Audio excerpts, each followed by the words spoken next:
Hello everyone, it's George from Ireland, so welcome back to my channel. I did this one, I'm doing my forecast for the Westminster general election in Northern Ireland.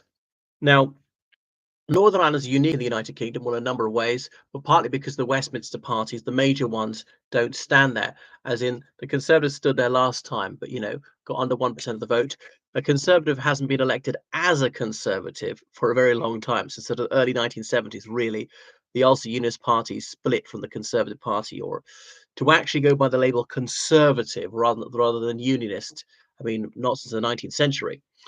Labour has never stood there. There was the Northern Ireland Labour Party till the 70s, but it was not part of the United Kingdom Labour Party, nor the Irish Labour Party. And the Liberal Democrats have never stood there. They're part of a thing called Liberal International, and their sister party in Ulster is the Alliance Party of Northern Ireland. Right. So come on to it. So my prediction. So overall vote share that Democratic Unionist Party will poll 30%, which is slightly down. Sinn Féin up to 24%, but is a little bit up. The Alliance Party will get 18% of the vote. The Ulster Unit is a bit of a gain.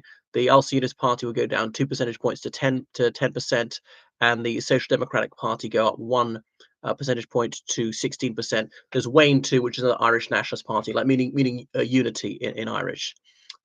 They all get like a negative about 1% of the vote, or People Before Profit a bit down. The Green Party might go up; they got a fraction of the vote, and so on. Partly because the Green Party and the UK as a whole is doing better. The Green Party in Northern Ireland is separate to the Green Party of England and Wales, or the Scots Greens. So why am I saying this? Partly, there's just the rise of nationalism, partly because the Catholic community is increasing in numbers, and no Catholic it does not equal nationalist, but there is a correlation. The majority of Catholics in Northern Ireland would regard themselves as Irish nationalists, whereas the majority of Protestants in Northern Ireland view themselves as unionists. There are people who do not identify as either religious denomination. There are people who've come to Northern Ireland from overseas, such as Poland, for instance, and they're mostly Catholic in background, and they actually often do take on the Irish nationalist outlook. So yeah, I mean, ethnic minority citizens are quite often Irish nationalists in Northern Ireland.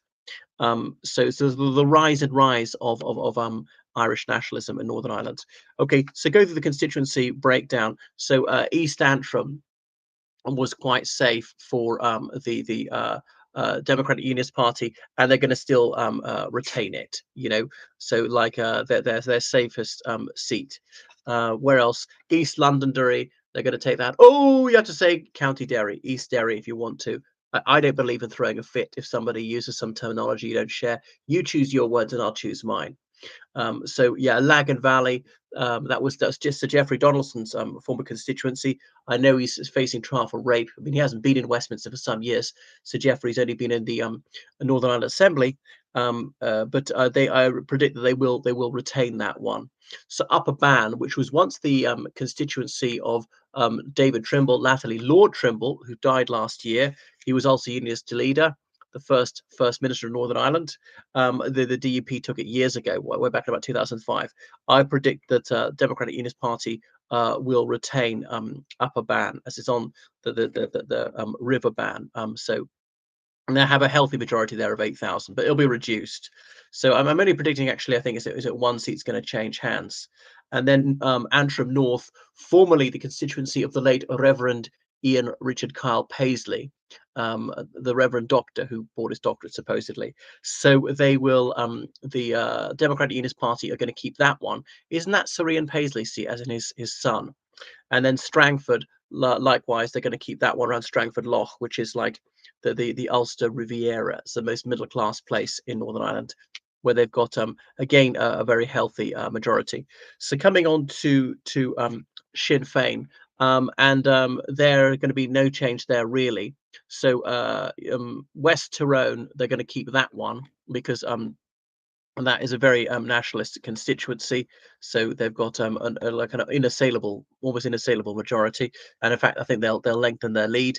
Likewise, Belfast North, which was it Jerry Kelly holds that one, or did he stand down? Is it John Finucane? Anyway, that's they're not that safe, but I think that they will retain it and actually go slightly up in share of vote.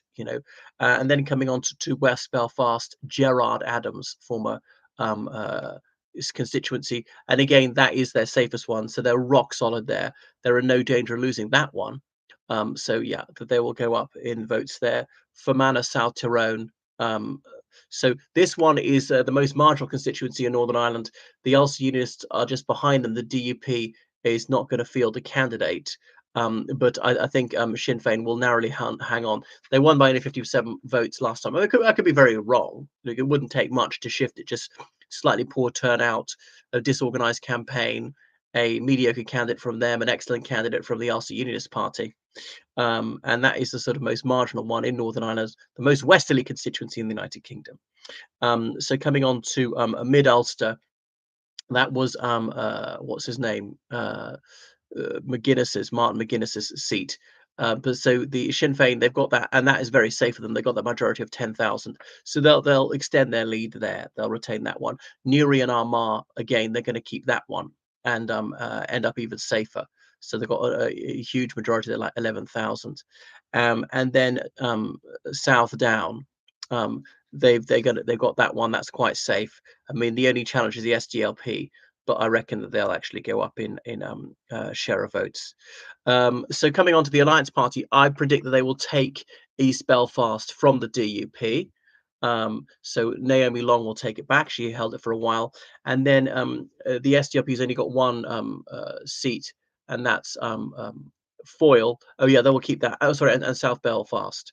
So so the SDLP, they're fairly safe in Foyle, and they're not that they're very safe in South Belfast as well.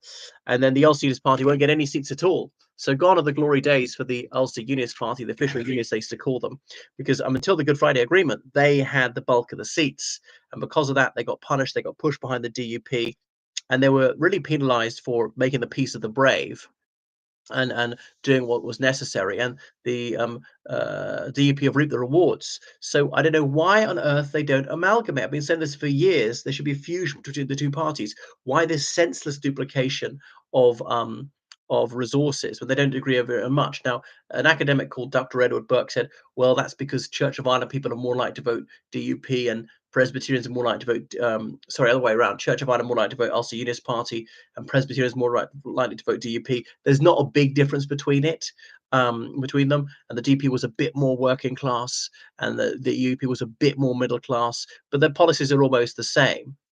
So the real fault line was the Good Friday Agreement, and a minority of the LCS party was even against that. But having fulminated against them and denounced David Trimble in the most vicious invective for 9 years, Ian Paisley then accepted what he said he would never ever do, which was to sit down with terrorists and go into government with them, and he did. So the LCS party seems to me is never going to recover, and they've hung on. I think they're just only going to go down. Are they going to be dissolved in a few years' time if they don't simply unite? Call it the Ulster Democratic Unionist Party. The DP sometimes used to put Ulster on the front of their name as well. So that's my prediction. Right, thank you for watching my channel. Make sure you subscribe on Patreon and donate on PayPal. Goodbye, everyone, and have a most splendiferous evening.